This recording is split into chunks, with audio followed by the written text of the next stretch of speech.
ചെറുകഥ ഇണയെ തേടി. രചന ശ്രീ തോമസ് കാവാലം. ദൈവമായ കർത്താവ് അരുളി ചെയ്തു, മനുഷ്യനേകനായിരിക്കുന്നത് നന്നല്ല, അവന് ചേർന്ന് ഇണയെ ഞാൻ നൽകും. ഉൽപ്പത്തി 2-ാം അധ്യായം 18-ാം വാക്യം. കോരിച്ചൊരിയുന്ന മഴയായിരുന്നു അന്ന്. ഇടയ്ക്കിടയ്ക്ക് കൊള്ളിയാനും ഇടിവെട്ടും. വൈദ്യുതി ബന്ധവും ഛേദിക്കപ്പെട്ടതോടെ നാടാകെ ഇരുട്ടിലാണ്ടു. വഴിയിലെങ്ങും ആരെയും കാണാനില്ല. എല്ലാവരും ഭയപ്പാടോടെ അവരവരുടെ നാളങ്ങളിൽ ഒതുങ്ങി. പക്ഷേ അവൻ ആ മഴയത്ത് പട്ടണത്തിന്റെ പ്രാന്തപ്രദേശങ്ങളിലൂടെ അവന്റെ പ്രിയപ്പെട്ട കൂട്ടുകാരനെ അന്വേഷിച്ച് നടക്കുകയായിരുന്നു. പല പ്രാവശ്യം ഫോണിൽ വിളിച്ചു. പക്ഷേ ഫോൺ ബന്ധങ്ങളും ആകെ താറുമാറായിരിക്കുന്നത് പോലെ തോന്നി. അതിനു മുമ്പ് പല പ്രാവശ്യം ഞാൻ അവിടെ വന്നിട്ടുള്ളതാണ്. പക്ഷെ അതൊക്കെ പകലായിരുന്നു. ഇപ്പോൾ രാത്രി വളരെ വൈകിയിരിക്കുന്നു. കൂരിരുട്ടിൽ ആ വീട് എങ്ങനെ കണ്ടുപിടിക്കാനാണ്? എങ്കിലും ഒരു അവസാന ശ്രമമെന്ന് നടത്താമെന്ന് അവന്റെ മനസ്സ് പറഞ്ഞതനുസരിച്ച് ദൂരെ വെളിച്ചം കണ്ട ഒരു വീട്ടിലേക്ക് അവൻ അടുത്തു ചെന്ന് കതകിൽ മുട്ടി. കുറച്ചു നേരം കാത്തുനിന്നു. വീണ്ടും മുട്ടി. എല്ലാവരും ഉറങ്ങിപ്പോയിട്ടുണ്ടാകും, അല്ലെങ്കിൽ ഭയപ്പാടോടെ അകത്തിരിക്കുകയാകാം.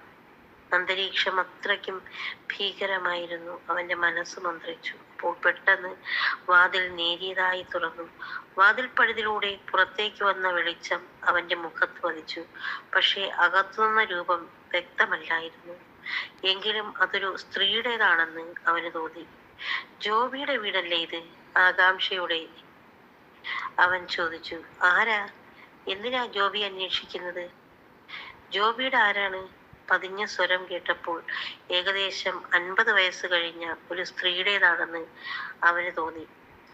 ഒന്നുമില്ല, അവന്റെ ഒരു സുഹൃത്താണ്, രാജേഷ്. ജോബി അകത്തില്ലേ? അവൻ അകത്ത് അവന്റെ മുറിയിലുണ്ട്. ചിലപ്പോൾ കിടന്നു കാണും, അല്ലെങ്കിൽ നാളത്തെ പരീക്ഷയ്ക്ക് പഠിക്കുകയാവും. മഴ തകർത്തു പെയ്തുകൊണ്ടേയിരുന്നു. വൃക്ഷങ്ങളെയും പാരിയടക്കുന്ന കാറ്റ് അവന്റെ കയ്യിലിരുന്ന ചെറുകുടയെ പല പ്രാവശ്യം പറത്തിക്കൊണ്ടുപോകാൻ ശ്രമിച്ചു. അവൻ ധരിച്ചിരുന്ന റെയിൻകോട്ടിന്റെ ഉള്ളിലേക്ക് വെള്ളം ഇറങ്ങി അവന്റെ വസ്ത്രങ്ങളെ നനയ്ക്കാൻ തുടങ്ങി കഴിഞ്ഞിരുന്നു. ജോബിയുടെ സുഹൃത്താണെന്ന് പറഞ്ഞിട്ടും അകത്തേക്ക് വരാൻ അവർ ആവശ്യപ്പെടാതിരുന്നതിൽ അവൻ ആശങ്ക പൂണ്ടു. ഇനി ഒരു പക്ഷേ അവർ തമ്മിലുള്ള ബന്ധത്തെക്കുറിച്ച് അവന്റെ മാതാപിതാക്കൾക്ക് എന്തെങ്കിലും സൂചന നൽകിയിട്ടുണ്ടാകുമോ എന്ന് അവൻ ഭയപ്പെട്ടു. ഞാൻ ജോബിയുടെ ഉറ്റ സുഹൃത്താണ്. ഞങ്ങൾ ഒരിക്കലും വേർപിരിയാനാവാത്ത വിധം അഗാധമായ ബന്ധത്തിൽ ഏർപ്പെട്ടിരിക്കുന്നവരാണ്. അത് പറയുമ്പോൾ ആ സ്ത്രീയുടെ മുഖത്ത് എന്തെങ്കിലും ഭാവഭേദം ഉണ്ടാകുമോ എന്ന് അവൻ ശ്രദ്ധിച്ചിരുന്നു. പക്ഷേ ആ മങ്ങിയ വെളിച്ചത്തിൽ ഒന്നും വ്യക്തമല്ലായിരുന്നു. വേർപിരിയാനാവാത്ത ബന്ധമോ? അതേത് തരം ബന്ധമാണ്? എനിക്കൊന്നും മനസ്സിലാകുന്നില്ല. ആ സ്ത്രീ ശബ്ദം കനത്തിരുന്നു. അമ്മയ്ക്ക് അത് മനസ്സിലാകില്ല. അമ്മയോ? എന്നെ നിങ്ങൾ അവന്റെ അമ്മയായി കാണുന്നുണ്ടല്ലോ. ആ അമ്മയോടാണോ ഇങ്ങനെയുള്ള വർത്തമാനം പറയുന്നത്? നിങ്ങൾക്ക് ലജ്ജ തോന്നുന്നില്ലേ? അമ്മ വെട്ടിത്തുറന്ന് ചോദിച്ചു. സമൂഹത്തിൽ അങ്ങനെയുള്ള പല ബന്ധങ്ങളും നിലനിൽക്കുന്നുണ്ട്. ഭാര്യ ഭർത്തൃബന്ധം, അമ്മ മകൻ ബന്ധം, അതുപോലെ ഒരു ബന്ധമാണ് ഞങ്ങൾ തമ്മിലും. ഒരു കൂസലും കൂടാതെ രാജേഷ് പറഞ്ഞു. ആണും തമ്മിലുള്ള ബന്ധം. അവൻ അങ്ങനെയുള്ള ബന്ധങ്ങളിൽ ഒന്നും താല്പര്യമില്ല. നിർവികാരതയോടെ അമ്മ പറഞ്ഞു. അങ്ങനെയല്ലമ്മേ, അവന് താല്പര്യമുണ്ട്.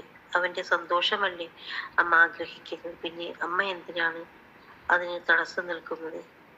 കുടയിൽ നിന്നും വീഴുന്ന വെള്ളം കയ്യിൽ പിടിച്ച് മുഖം കഴുകിക്കൊണ്ട് രാജേഷ് ചോദിച്ചു. നിങ്ങൾ എന്താ, വിവാഹം ചെയ്ത ഭാര്യ ഭർത്താക്കന്മാരാണോ? മേരിമ്മ അവനോട് തർക്കിച്ചു. ഞങ്ങൾ തമ്മിൽ വിവാഹം ചെയ്യാൻ നിയമമില്ല, പക്ഷേ ഒന്നിച്ച് താമസിക്കുന്നതിൽ തടസ്സമില്ല. ഒരു നിയമവിദഗ്ധനെ പോലെ രാജേഷ് പറഞ്ഞു. അപ്പോൾ എന്റെ സന്തോഷം ആര് നോക്കും? എൻ്റെ ഭർത്താവ് സേവ്യർ മരിച്ചിട്ട് 25 വർഷമായി. എനിക്ക് 2 മക്കളാണ്. എൻ്റെ മകനാണ് ജോബി. അവനെ കൂടാതെ എനിക്കൊരു മകൾ കൂടിയുണ്ട്. അവൾ വിവാഹപ്രായമായി നിൽക്കുന്നു. അവളെ വിവാഹം ചെയ്ത് അയക്കേണ്ടത് എൻ്റെ ഉത്തരവാദിത്തമാണ്. നിങ്ങളുടെ ഈ തോന്നിയവാസം അവളുടെ ഭാവിയെ ബാധിക്കും. ഞാൻ അവനെ വളർത്തിക്കൊണ്ടുവന്നത് എൻ്റെ വാർദ്ധക്യത്തിൽ എന്നെ എന്ന പ്രതീക്ഷയോടെയാണ്. ഈ കുടുംബം അന്യം നിന്ന് പോകണമെന്നാണോ നിങ്ങൾ ആഗ്രഹിക്കുന്നത്? മേരിമ്മ വികാര പാരവശ്യത്തോട് ചോദിച്ചു. അതിന് തക്കതായ മറുപടി പറയാൻ രാജേഷ് ഉണ്ടായിരുന്നില്ല. പകരം അവൻ പറഞ്ഞു, ഞാൻ ഇപ്പോഴും ഈ മഴയത്ത് നിൽക്കുകയാണ്. എന്നോട് അകത്തേക്ക് വരാൻ പറയൂ. അതിൻ്റെ ആവശ്യമുണ്ടെന്ന് തോന്നുന്നില്ല. നിങ്ങൾക്ക് പോകാം. മേരിമ്മ കർക്കശത്തോടെ പറഞ്ഞു. ഇല്ല, ഞാൻ പോകാൻ വന്നതല്ല.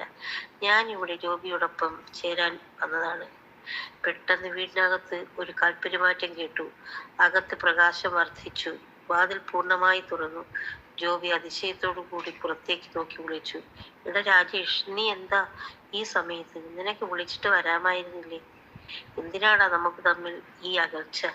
നിന്റെ വീട് എൻ്റെ വീടല്ലേ? രാജേഷിന്റെ മുഖത്ത് വല്ലാത്തൊരു ഭാവം പ്രകടമായിരുന്നു. സ്വന്തം വീട്ടിൽ അന്യനായതുപോലുള്ള ഒരു പ്രതീതി അവന് അനുഭവപ്പെട്ടു. എടാ, നീ മഴയത്ത് നിൽക്കാതെ അകത്തേക്ക് കയറുക. വളരെ സന്തോഷത്തോടു കൂടി ജോബി രാജേഷിനെ അകത്തേക്ക് ക്ഷണിച്ചു. അത് കണ്ടു നിന്ന അമ്മയുടെ ഭാവം മാറി. അവർ ഒരു രാക്ഷസിയെ പോലെ അലറി. വേണ്ട വേണ്ട, ഇങ്ങോട്ട് കയറണ്ട. വേണമെങ്കിൽ നീ പുറത്തേക്ക് വയ്ക്കോളൂ. പോവുകയാണെങ്കിൽ പിന്നെ മേലിൽ ഇങ്ങോട്ട് കയറി വന്നു പോകരുത്. അതൊരു താക്കീതും കൽപ്പനയുമായിരുന്നു. ഒരു നിമിഷം ജോബി എന്ത് ചെയ്യണമെന്നറിയാതെ ആലോചിച്ചു നിന്നു. പിന്നെ അവൻ രാജേഷിന്റെ കുടക്കീഴിലേക്ക് ചാടിക്കയറി. പെട്ടെന്ന് ആകാശത്ത് എവിടെ നിന്നോ ഒരു കൊള്ളിയാനും ഭീകരമായ ഇടിവെട്ടലും ഉണ്ടായി. പേമാരി തുടർന്നുകൊണ്ടിരുന്നു. മേരിമ്മ ആകെ ഭയപ്പെട്ടു. അവർ മേശപ്പുറത്തിരുന്ന ബൈബിൾ കയ്യിലെടുത്ത് ഇങ്ങനെ വായിച്ചു. കർത്താവ് ആകാശത്തിൽ നിന്ന് സോദോമിലും ഗോമോറയിലും അഗ്നിയും ഗന്ധകവും വർഷിച്ചു. ആ പട്ടണങ്ങളെയും താഴ്വരകളെയും അവയിലെ നിവാസികളെയും അവിടുന്ന് നാമാവശേഷമാക്കി.